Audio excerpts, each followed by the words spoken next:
السلام عليكم ورحمة الله.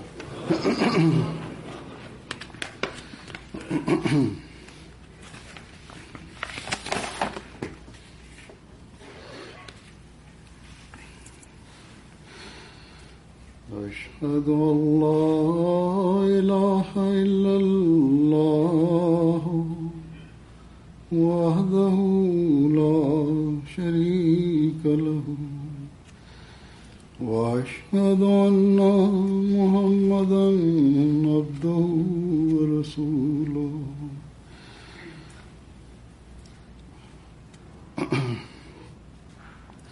أما بعد فأعوذ بالله من الشيطان الرجيم. بسم الله الرحمن الرحيم. الحمد لله رب العالمين الرحمن الرحيم مالك يوم الدين. إياك نعبد وإياك نستعين.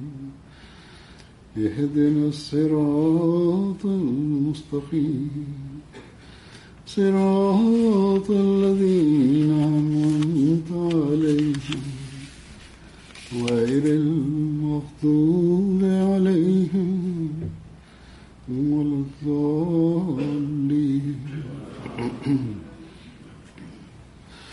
إنما يعمر مساجد الله من آمن بالله واليوم الآخر وأقام الصلاة وآتى الزكاة ولم يخش إلا الله وعسى أولئك أن يكونوا من المهتدين.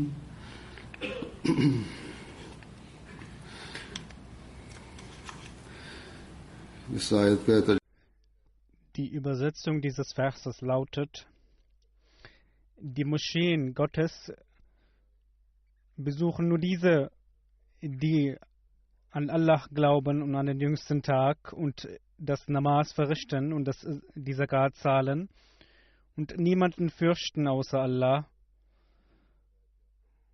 Diese Leute werden rechtgeleitet sein. Alhamdulillah.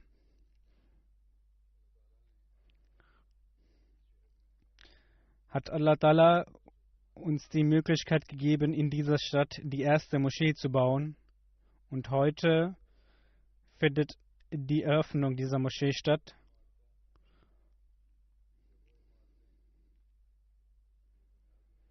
Weltliche Gebäude oder Gebäude, die dafür geschaffen wurden, um weltliche Ziele zu erreichen,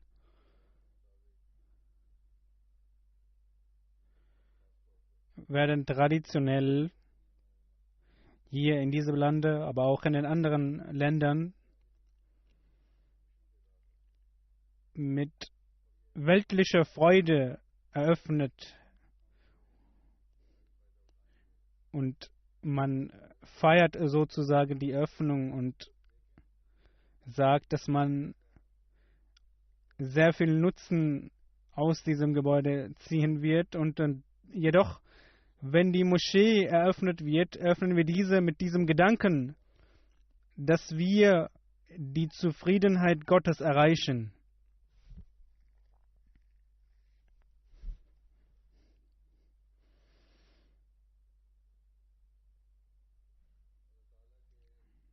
Und dass Allah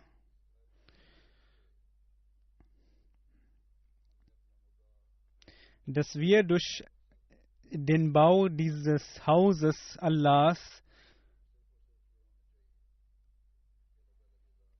wir nur die Zufriedenheit Gottes erlangen möchten. Um diese Zufriedenheit zu erlangen, muss man die Dinge tun, die Allah uns geboten hat. Und das Erste ist es, dass man Allah anbetet und den Gottesdienst verrichtet, wie Allah uns das vorgegeben hat. Dieser Vers, den ich gerade eben rezitiert habe,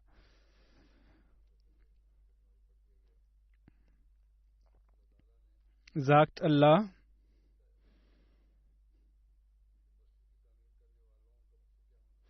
Was der Zweck und was der Grund sein sollte, eine Moschee zu bauen, und für diejenigen, die eine Moschee errichten, diejenigen, die stets in Sorge sind,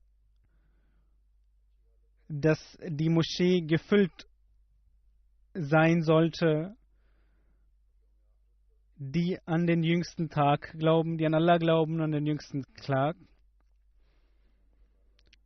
Es sagen sehr viele, dass sie an Allah und an den jüngsten Tag glauben. Jedoch sagt Allah, dass die Praxis, die praktische Handlung notwendig ist. Dies ist nur dann möglich, wenn Iqamatus Salat, also das Namas, aufrechterhalten wird. Und wie wird dies getan? Wie kann das geschehen?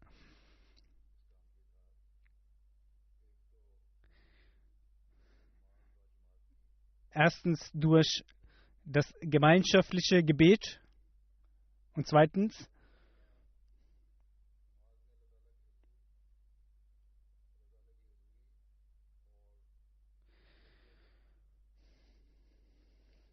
dass man im Gebet die Konzentration stets, dass man sich stets vor Augen hält und im Gebet konzentriert ist und Allahs gedenkt. Nun, dies sind die Leute, die regelmäßig das gemeinschaftliche Gebet verrichten und in ihren Gebeten vollkommen konzentriert sind, Allahs zu gedenken. Wenn man unkonzentriert ist, dann sollte man versuchen, wenn Gedanken umher schweifen, dass man versucht, sich erneut zu konzentrieren. Und jeder kann darüber selbst reflektieren, eine Selbstreflexion tätigen, wie weit man selbst diese praktische Handlung vollzieht.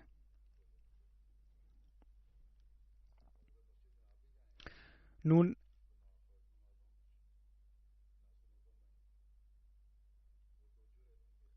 die Gebete, die wir dann unkonzentriert verrichten, es gibt viele, die dann, der Zustand einiger Menschen, die unkonzentriert das Gebet verrichten, ist es so, dass viele das Gebet auch in der Moschee, in den Sunnats, in Nawafil, auch die Fard-Gebete nicht konzentriert verrichten. Wir sollten stets bedenken, wenn wir diese Reflexion machen, in welchem Zustand wir sind.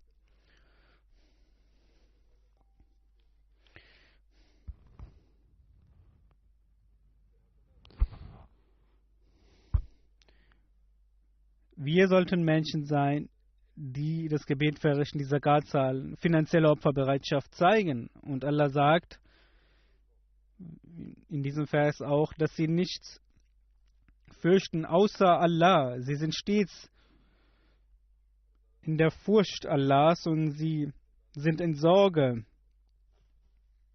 dass Allah unzufrieden mit ihnen sein kann und dass sie vielleicht von den Segnungen, dass sie diese Segnungen nicht erhalten von Gott, aufgrund ihrer Unkonzentriertheit oder ihrem Fehlverhalten.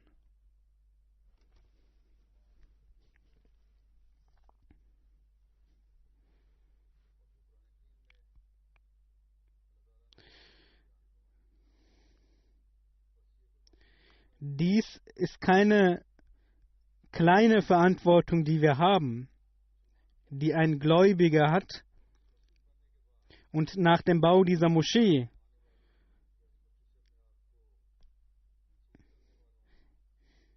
ist es die Verantwortung, eine noch größere Verantwortung für die Menschen, die hier in die Moschee kommen oder sagen, dass sie sich mit der Moschee verbunden fühlen, dass sie die Pflichten Allahs erfüllen, das gegenüber Allah.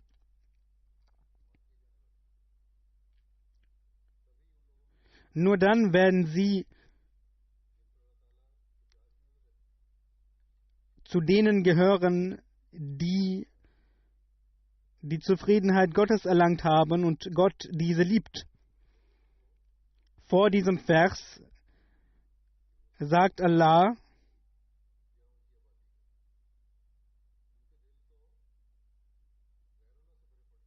dass die Ungläubigen, denen nichts ausmacht, wenn eine Moschee gebaut wird, weil ihre Herzen mit alles anderem als Allah gefüllt sind.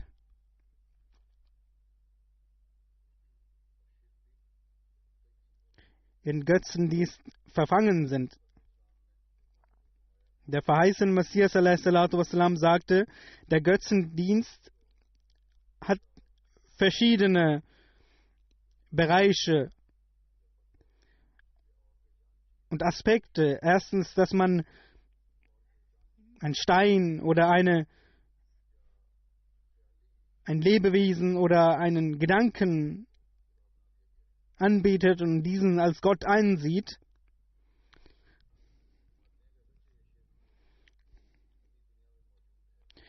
Er sagte, wenn dieser Götzendienst ist zurzeit noch auf der Welt vorhanden, aber in dieser Welt, die Welt ist heutzutage doch sehr erleuchtet mit Wissen, dass der Verstand und die Logik des Menschen dies nicht mehr akzeptiert, dass man einen Stein oder eine Statue anbetet. Aber er sagte, es gibt eine andere Art und Weise des Götzendienstes, die im Verborgenen das Gift in den Menschen initiiert. Dieser Götzendienst ist dieser, dass man kein Vertrauen mehr in Gott hegt.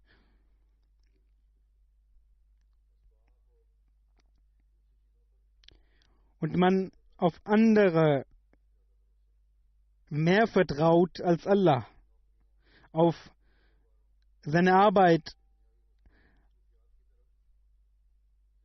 und mehr Konzentration, mehr fokussiert ist auf andere Aufgaben, auf weltliche Aufgaben, statt zu beten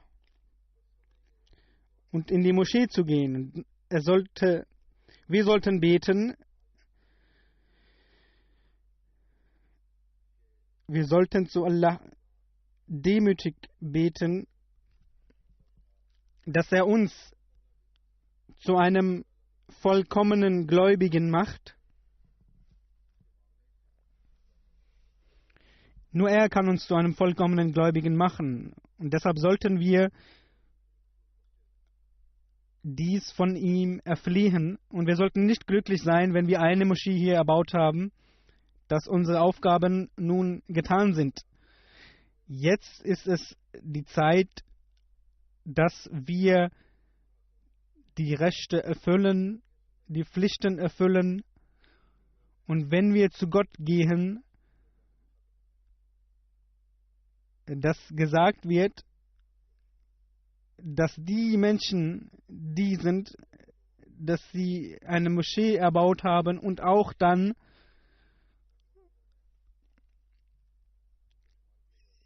die Pflichten erfüllt haben, die notwendig waren nach dem Bau einer Moschee und dass Gott demzufolge zufrieden mit uns war. Und diesen Gedanken, diese Absicht sollten wir in uns wecken. Wenn wir diesen Gedanken haben, dann werden auch die Segnungen, die man davon erhält, sehen. Unsere Kinder, unsere Nachfahren werden mit dem Glauben verbunden bleiben.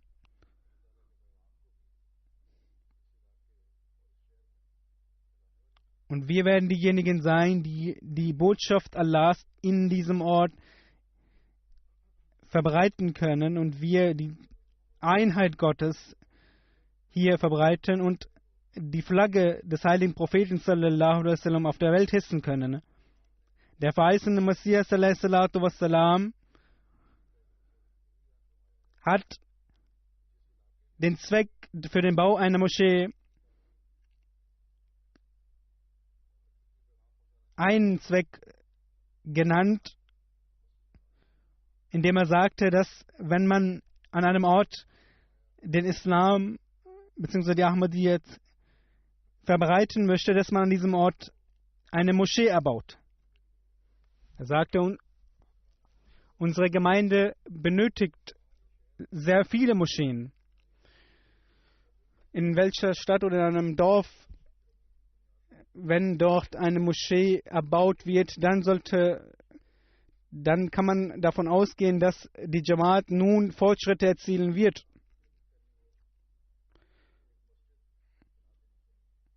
Also sollte man eine Moschee erbauen, wenn man den Islam verbreiten möchte und Fortschritte erlangen möchte. Doch reicht dies nicht aus, dass man nur eine Moschee erbaut, sondern man diese mit rechtschaffenem Herzen erbaut, dass man dies für den Willen Gottes tut. Es sollten keine persönlichen und egoistischen Gründe sein, dass man dieses Gebäude errichtet.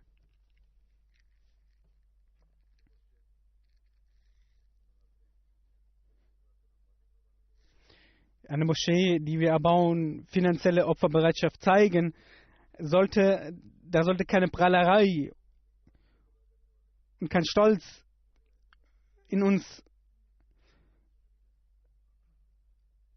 sein. Und wir sollten dies demütig tun und für den Willen Gottes, dann werden auch unsere Kinder und unsere Nachfahren mit dem Glauben verbunden bleiben.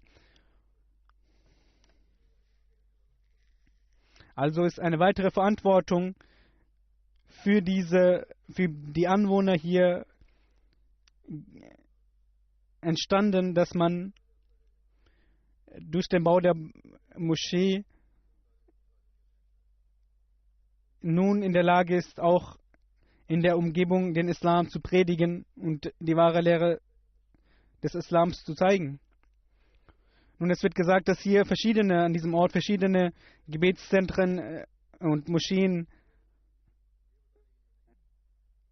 hier an diesem Ort vorhanden sind. Diese Moschee zu erbauen bedeutet nicht, dass man zeigt, wie eine Moschee auszusehen hat, sondern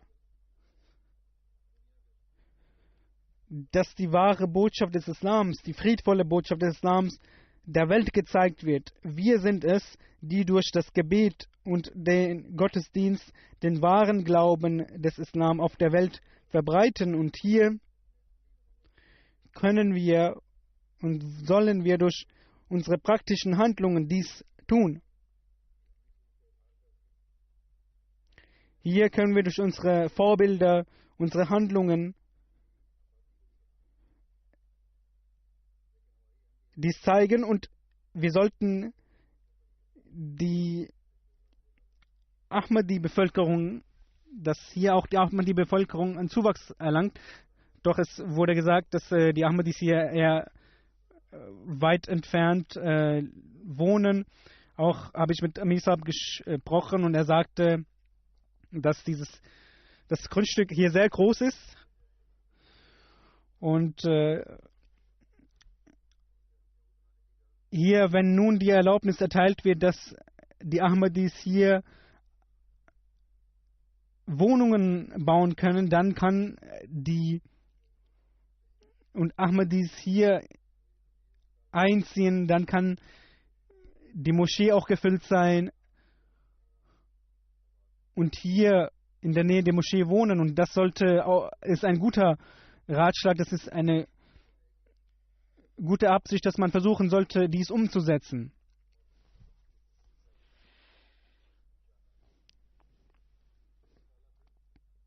Und wenn wir dies tun, wenn wir mit dieser Absicht, wenn die Ahmadis mit dieser Absicht hierher ziehen und für den Willen Gottes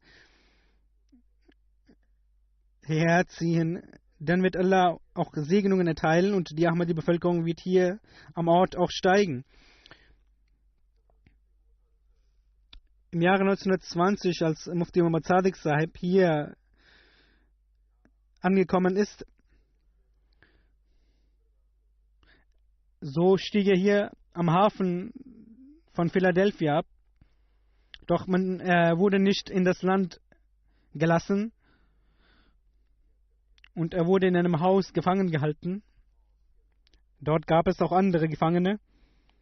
Durch sein Tabligh haben 15 Gefangene den Islam angenommen.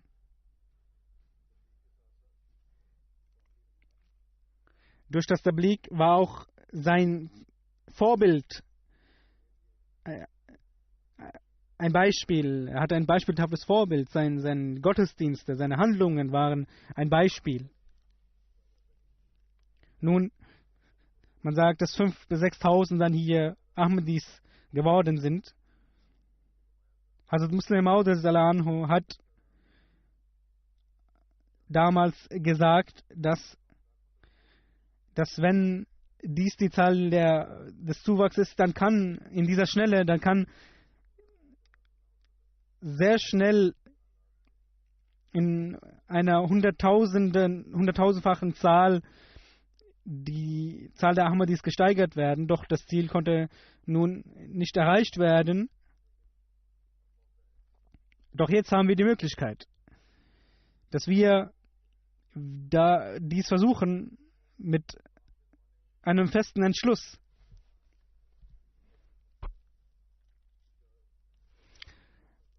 In der Zeit des weißen Messias a.s. wurde die Botschaft des Islam bzw. der Ahmadiyya hier schon verbreitet bzw. kam schon an. Er sagt in Brahina Ahmadiyya, er sagt, dass einige englischsprachige Menschen den Islam loben und sich damit verbunden fühlen. Er sagte, Dr. Baker,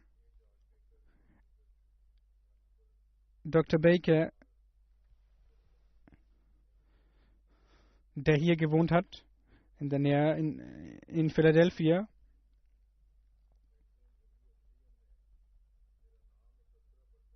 hat den Namen des weißen Messias im Magazin Review der Religionen gelesen und geschrieben. Er schrieb, dass ich mich vollkommen verbunden fühle mit eurem Imam. Er hat den Islam so gezeigt, wie der heilige Prophet Muhammad sallallahu alaihi wasallam dargelegt hat.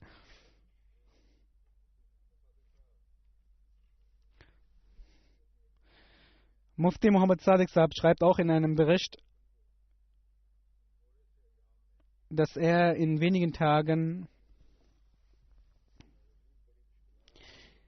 trotz großer Schwierigkeiten, die er ertragen musste, Erfolg erlangt hat. Er schrieb, dass 29 Personen den Islam Ahmadiyyat angenommen haben und hat dann die Namen aufgelistet. Er schrieb auch hier den Namen, den ersten Dr. James Baker. dass diese den Islam angenommen haben und dass er den Islam angenommen hat. Und er sagte, dass er zu Beginn diese Namen von Dr. Baker auflisten möchte, weil er seit sehr langem schon sich für den Islam interessiert. Nun, man hat auch das Grab gefunden von Dr. Baker. Nun, vor 100 Jahren ist bereits die Ahmadiyyat hier in Philadelphia angekommen.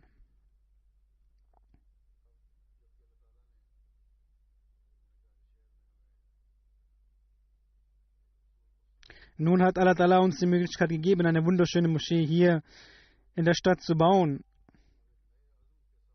Nun sollten wir mit einem neuen, festen Entschluss vorangehen und Tabligh-Programme organisieren, damit der Islam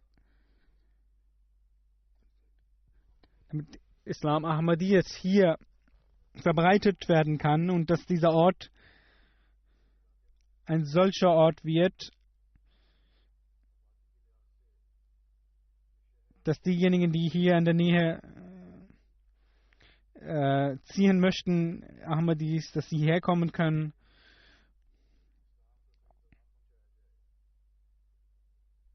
Philadelphia ist die 6. größte Stadt in den USA und wenn wir hier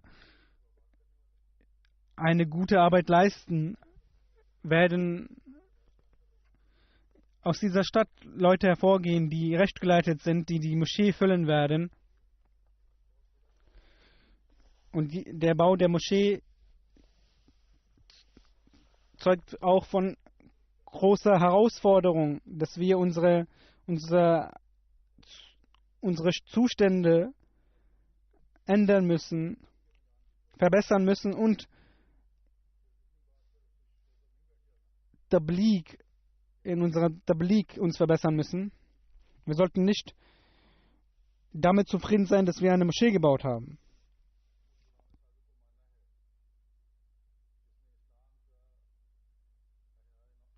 Wir haben an den Imam geglaubt, den Imam und Mahdi, den der heilige Prophet sallallahu alaihi wasallam prophezeit hat. Und er ist derjenige, der die wahre Botschaft des Islam gezeigt hat und die Ungereimtheiten und der Zwiespalt, der in der islamischen Gemeinschaft entstanden ist, diesen lösen sollte und gelöst hat.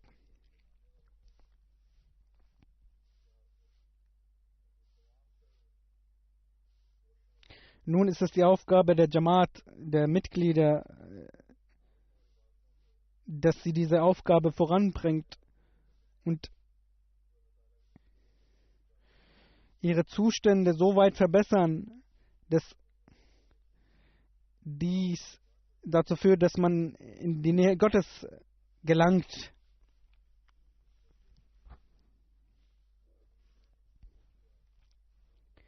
Für den Bau der Moschee wurden 8,1 Millionen Dollar ausgegeben.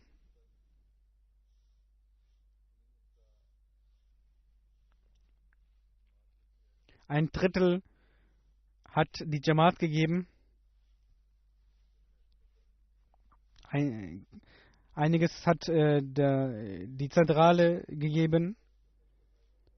Nun, der Vorteil, der Profit, den wir von den 8,1 Millionen erzielen, kann nur dann geschehen, wenn wir die Moschee füllen.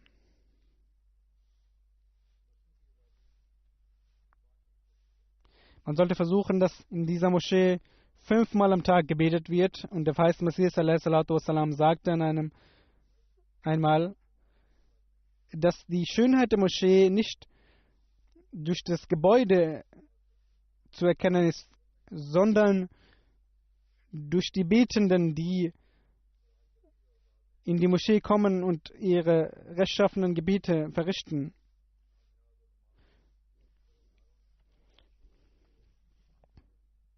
Nun, heutzutage haben viele Maulvis die Moscheen in Verruf gebracht.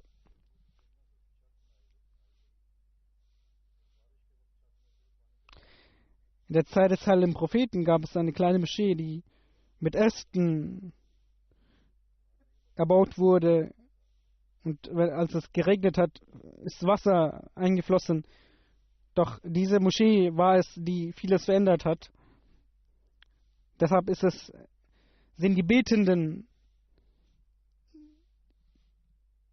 zeigen die Schönheit der Moschee, dass man mit Taqwa, mit der Gottesfurcht in die Moschee kommt und das Gebet verrichtet.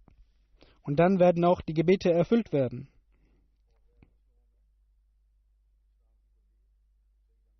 Und das Tabligh wird bei den Nicht-Ahmadis, bei den Nicht-Muslimen dann auch segensreich sein.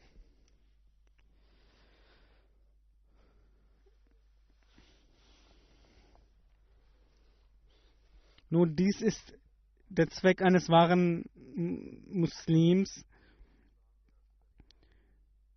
Der Islam ist in Verruf geraten. Es werden Anschuldigungen erhoben, dass er den Dschihad, den kriegerischen Dschihad ausruft.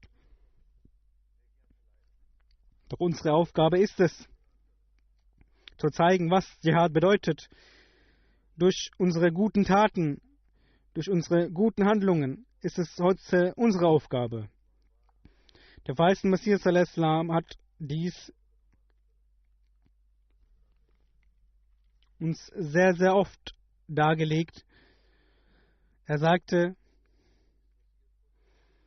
hören Sie dieses Testament genau zu. Derjenige, der in dieser Jamaat eintritt,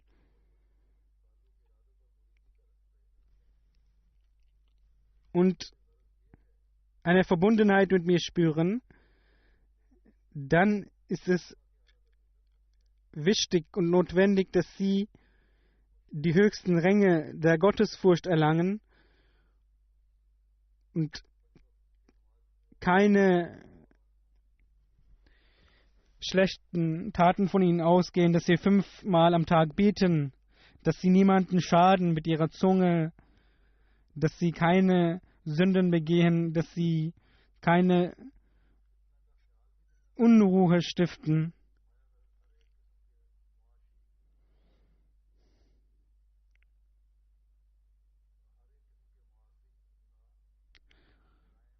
Und dass sie von Verbrechen, von krimineller Tat, von Sünden befreit sind.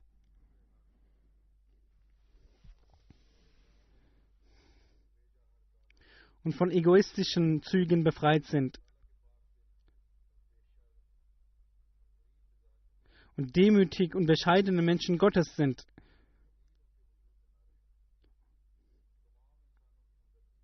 Und Mitgefühl für die gesamte Menschheit hegen. Und Gott fürchten.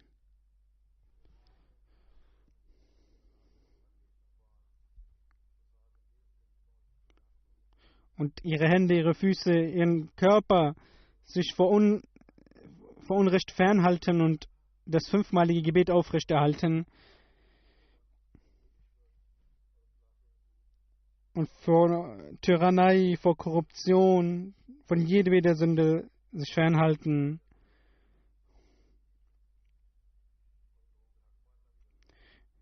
Sich davon fernhalten, die Rechte der Menschen zu verletzen. Und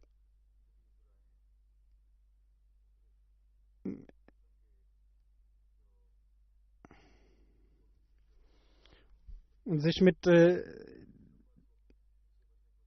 schlechten Versammlungen fernhalten. Dazu sollten auch die Jugendliche besonders achten. Dies sind nicht nur Versammlungen, sondern auch soziale Medien etc., die einen schlechten Einfluss haben.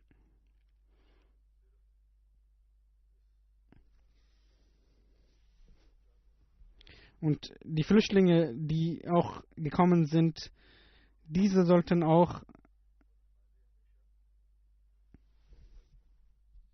darauf achten, dass man nicht nur nach weltlichen Zielen strebt. Der verheißene Messias a.s. sagt, dass Allah Ta'ala jeden Tag von den Menschen ein Buch führt, welche Taten er täglich tut. Und der Mensch sollte dies auch tun. Er sollte auch ein Buch führen, welche Taten er vollzieht, wie der Tag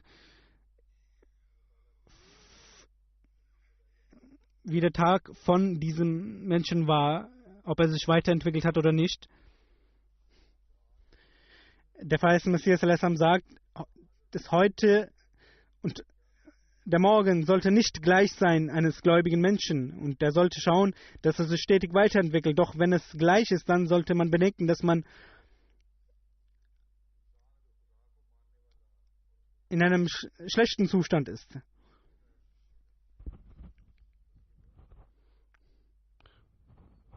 Dies ist ein besorgniserregender Zustand. Wenn Allah uns Segnung erteilt, ist es notwendig, dass wir die Dankbarkeit zeigen.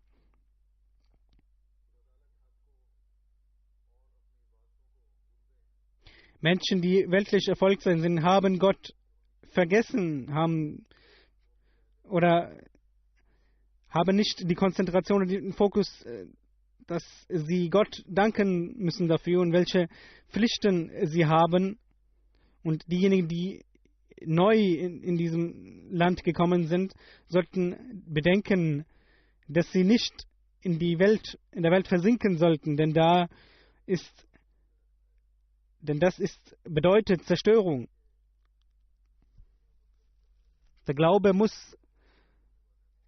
muss Priorität gegeben werden vor dem Weltlichen. Der verheißene Messias a.s. sagte auch, unsere Jamaat ist nicht für diese Sache, wie ein weltlicher Mensch ein Leben führt.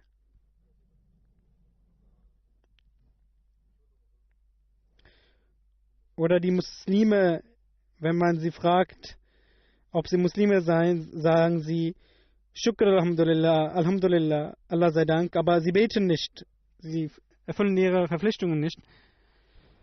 Ich möchte nicht, dass ihr nur durch eure Zunge dies ausruft, und nicht mit euren Handlungen. Dies gefällt Gott nicht.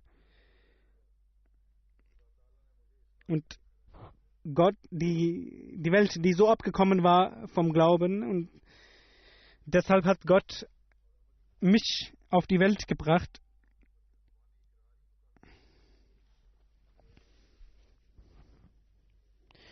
Und diejenigen, die nur auf ihre Worte achten und nicht auf ihre Handlungen, auf ihr Verhalten, diese werden nicht erfolgreich sein.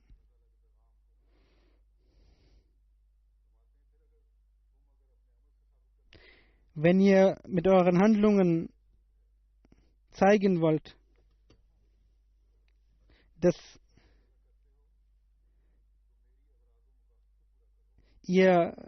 wenn ihr mit euren Handlungen also nicht das tut, was ich euch sage, dann bringt es nichts, euch mit mir zu verbinden. Wenn ihr an mich glaubt, dann sollt ihr auch den Zweck erfüllen, indem ihr eure Verpflichtungen erfüllt, dass ihr nicht nur Worte äußert, sondern Handlungen, durch eure Handlungen dies zeigt. Bedenkt, die Jamaat, die Gott errichten möchte, die kann ohne Handlungen nicht lebendig bleiben. Dies ist die großartige Jamaat, die in der Zeit von Adam begonnen wurde.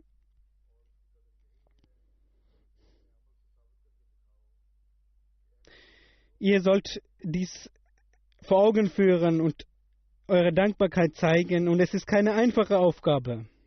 Es sollte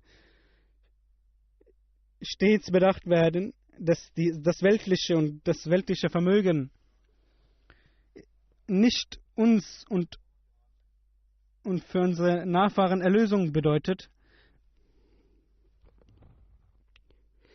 sondern um Erlösung zu erlangen, müssen wir eine Verbindung mit Allah aufbauen.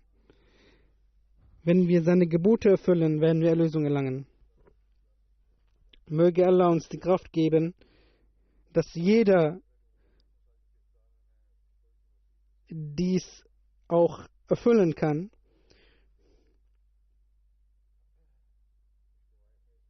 Nun, diese Moschee, das Grundstück wurde 2007 gekauft. Im Jahre 2013 wurde mit dem Bau begonnen. Es gab Schwierigkeiten in der Zeit. Dieses Jahr wurde die Moschee fertiggestellt. Und wie ich bereits gesagt habe, dass 8,1 Millionen Kosten entstanden sind. Und die lokale Jamaat hat 2.043.000 Dollar dafür ausgegeben.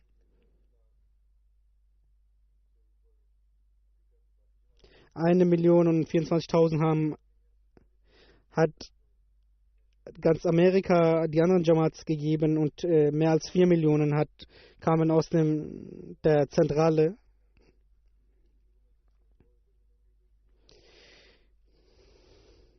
Das Grundstück war 2 Hektar groß zu Beginn, doch dann wurde ein 1 Hektar großes Grundstück hier gekauft, um das zu vergrößern.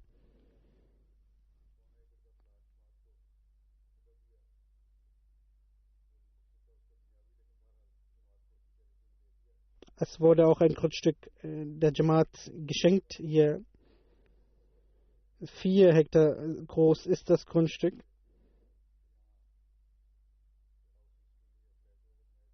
Nun, wie ich auch bereits erwähnt habe, können hier Wohnungen gebaut werden, weil es sehr groß ist.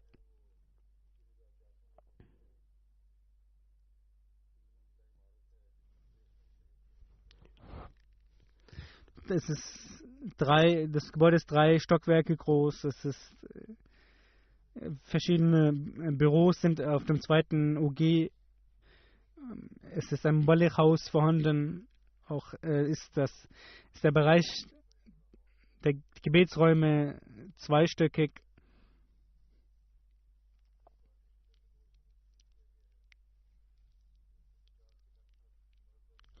...350 Männer und 350 Frauen könnten ungefähr hier das Gebet verrichten. Es wurden getrennte Waschräume gebaut.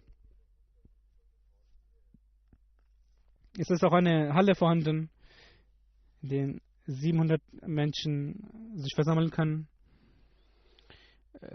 Büros der Jamaat sind auch gebaut worden. 40 Parkplätze sind vorhanden. Insgesamt können 86 Autos können hier parken. Möge Allah,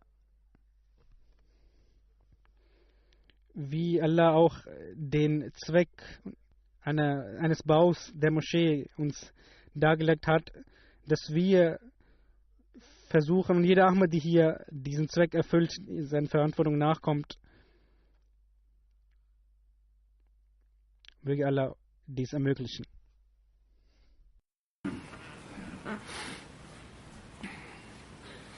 Alhamdulillah, nahmaduhu wa nasta'inuhu wa nastaghfiruh wa nu'minu bihi wa natawakkalu alayh wa na'udhu billahi min shururi anfusina ومن سيئات أعمالنا من يهده الله فلا مضل له ومن يضلل فلا